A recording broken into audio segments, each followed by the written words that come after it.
anytime you intentionally assault somebody just because of their sexual orientation, their social status, their religion, their ethnicity. A lot of people take for granted the little things that are really unsafe for my community. It's not safe for every trans person to take the bus or go to the gas station to get a pack of cigarettes. The daily things that we take for granted are some of the reasons as to why my sisters die on a daily basis. Living this lifestyle, we have lost a lot of people, and it puts you in a scary place. It's being normalized. Killing trans women. For the moment, the detectives aren't sure what motivated the murder, or if Kelly was even shot on the street corner. This could have been someone that stumped out of a vehicle. This could have been old windshield casing. However, since the victim is trans, the detectives have to take that into account. At the onset of any investigation, you have to follow the evidence, right?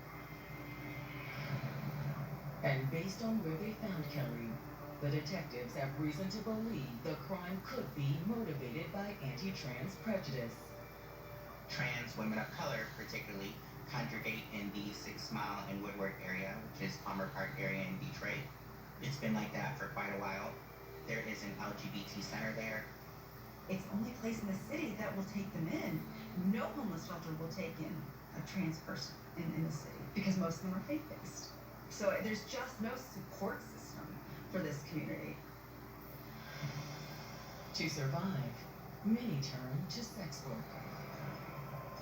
When I was younger, I was doing sex work, survival sex work. I didn't like it. I don't like it. It's very dark, creepy, scary. If you're there, know that you feel in your mind there's no other choice. Nobody in their right mind wakes up and says, this is what I want to do for a living. They don't have any other option to have the things that they need in order to thrive, whatever that is, whether that's food, whether that's access to hormones, medication, a roof over their head, a phone to be able to call their loved ones. The detectives suspect sex work could explain why they found Kelly's body near Palmer Park. It has been historically a place where you find prostitution. If someone is looking for a target, if they're looking to murder a transgender woman, the Palmer Park area would be the perfect place to do that. But that doesn't necessarily mean that her death was a result of a hate crime. Hoping for insight, detectives start knocking on doors around the park. They're looking for more witnesses, right? People who were in maybe the park area, but it seems like nobody saw anything. A lot of times, the community doesn't want to step forward. A lot of times, it's mistrust of the police. They don't want to be targeted themselves or retaliated against. We can do what we can, but they still have to live in that community at the end of the day. However, the canvas does produce one thing that could be useful. There was a church across the street that had video. But before the detectives can get a copy of the video, 911 dispatch gets another urgent call. The call came in about 6:30 in the morning. I like to report shit.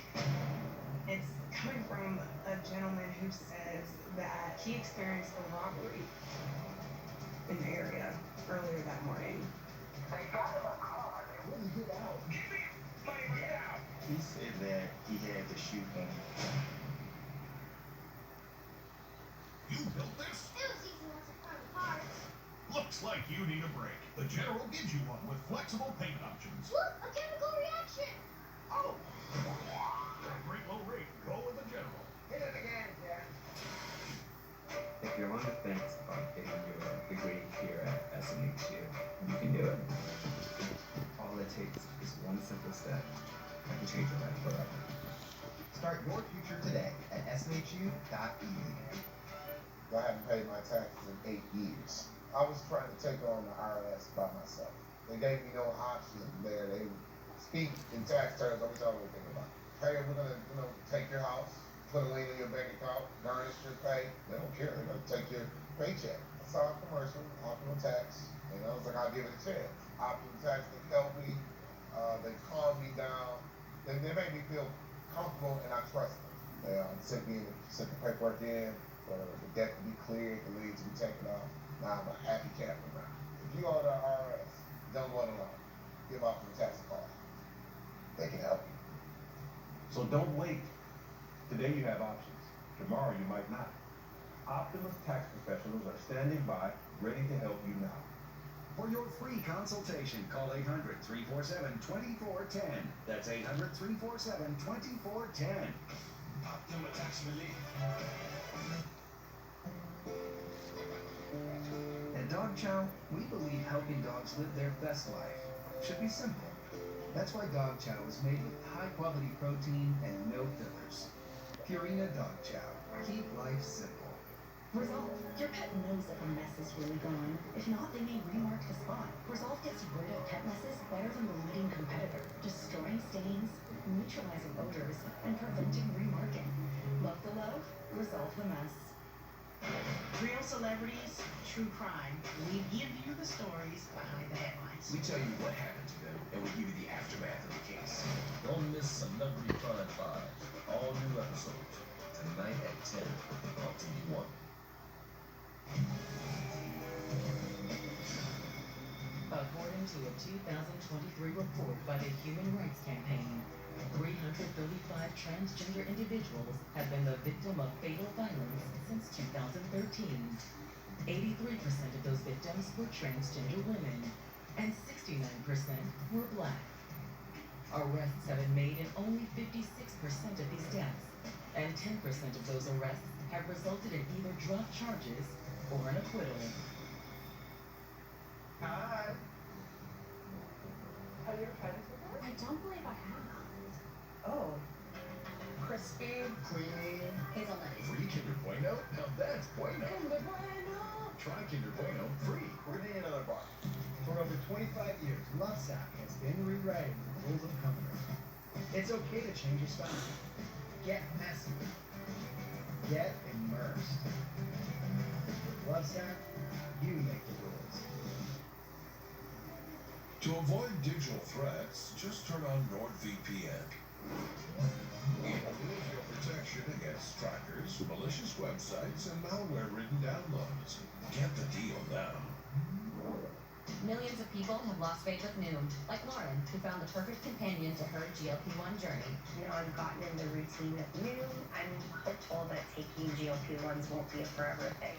Get Noom GLP-1, now available at Noom.com. With Dexcom G7, managing your diabetes just got easier. So, what's your glucose number right now? Good thing you don't need a finger stick. How's all that food affect your glucose? Oh, the answer's on your phone. What if you're hitting low at night? Wow, it can alert you. And you can even track your goals. Manage your diabetes with confidence with Dexcom G7, the most accurate CGM. Learn more at Dexcom.com.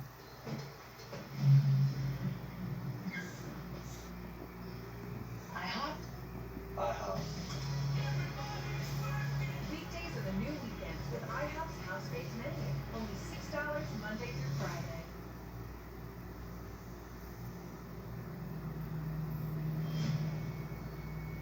Detectives investigating the shooting that killed Kelly Stone have just been informed that dispatch received a 911 call from a man who says he may be responsible. He said that he was driving early morning on his way to work and got flagged down by someone right outside of Palmer Park. It looks like she was in distress. I slowed down to see if she needed any help. The caller, 46-year-old Albert Weathers, says he stopped to see if she needed assistance. We learned that he was a pastor of the church, Mr. Heights. He does also say that he was a form of law enforcement because he was an armed guard at the water authority. So he had a little bit of training.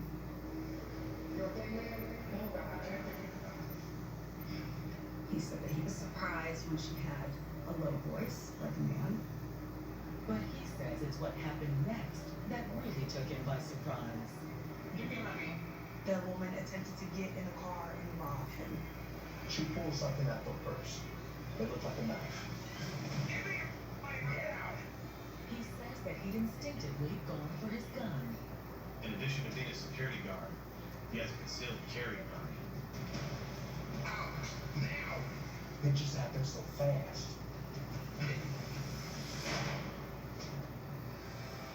He said that he was aware that the gun went off. He didn't know if he had shot the person. Aiming at her. He said she fell back out of the car, yanked the door closed, and then drove off.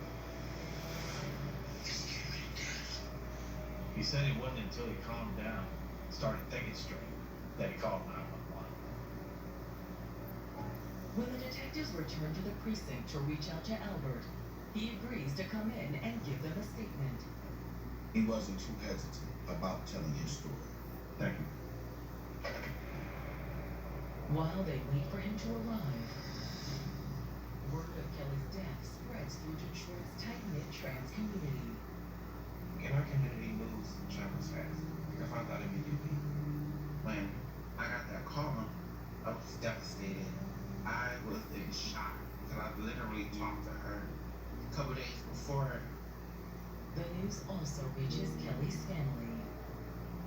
A friend of hers had called and she said, well, on the news, they had this story that a trans woman was killed, and I think it was Kelly. I guess everything just kind of went blank for a little while because I couldn't just get that together. You know, she's dead. I was just like, well, this can't be happening. Not one of mine. You know, that happens to other people. While Kelly's family reels from the news of her death, Albert arrives at the station to give his formal statement. He appeared to be very forthcoming. I'm just, still shaking up about the situation. Yes, sir. He starts the interview by telling the detective what happened that morning. He told us that he was on the way to work and realized that he didn't have enough gas. I needed, to stop at the gas station.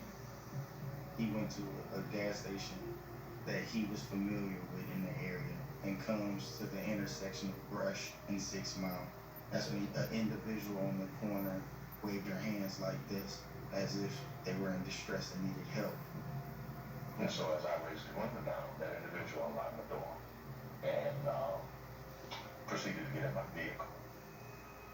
When asked what happened next, he said this individual immediately requested money from him. And that's when this individual that appeared to be female, but when they spoke, was a male voice. I'm trying to help you.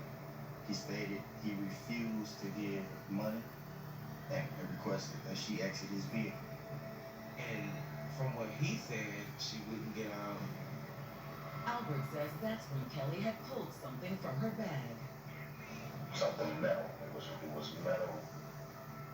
He cross-drew his firearm, instructed Kelly to exit his vehicle again. And actually, instead of being scared by the pistol, the woman actually just started yelling. And then they kind of was coming toward me. That's when the gun went off. He stated that she collapsed to the ground and he closed his door.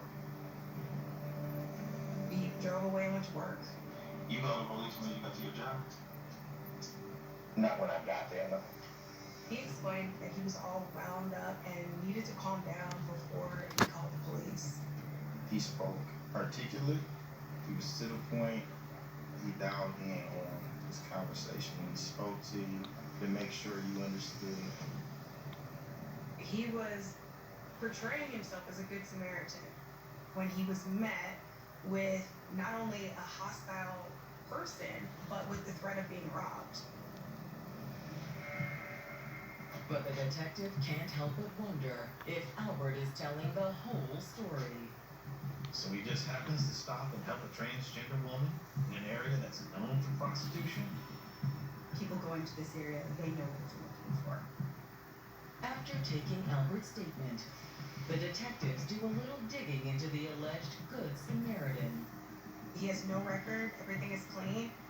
He was a family man. He was an upstanding citizen, a husband, a father. all the things that you think a pastor should be. And they were able to find the conceal and carry license that he claimed to have. The detectives also look into Kelly's criminal history. Kelly didn't have much of a record either. There's certainly nothing to suggest that she would have attempted robbery. What's the story here? There's definitely more to it. Hoping to find out, the detective's next move is to follow up with the man who made the original 911 call. He didn't see the actual shooting or heard the shooting, but he saw a man push a woman out of the car. And as it turns out, that's not all he saw. Then some lady got out and dropped the phone out of her hand.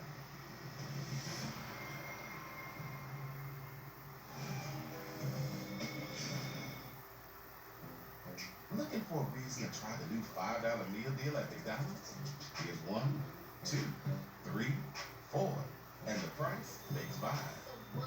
Yep, the new $5 meal deal at McDonald's. Custom Ink helps us motivate our students to custom care. We love how Custom Ink takes care of everything we need, so we can focus on kids.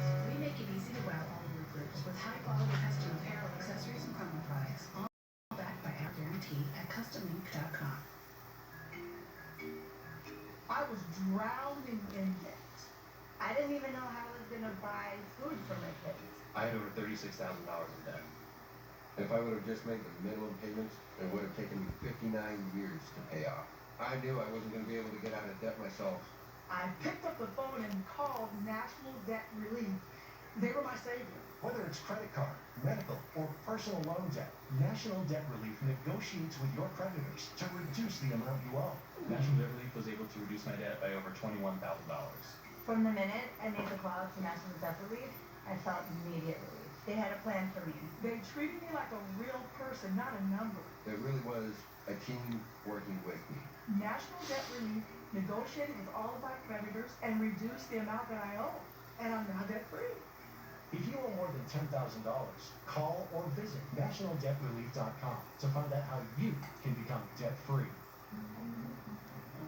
Unlike other bags, only a Ziploc freezer bag features better, so you feel clean as a...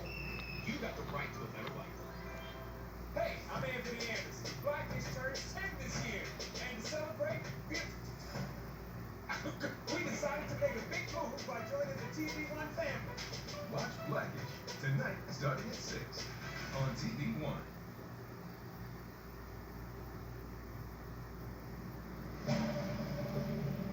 Detroit detectives investigating the shooting that killed Kelly Stowe are following up with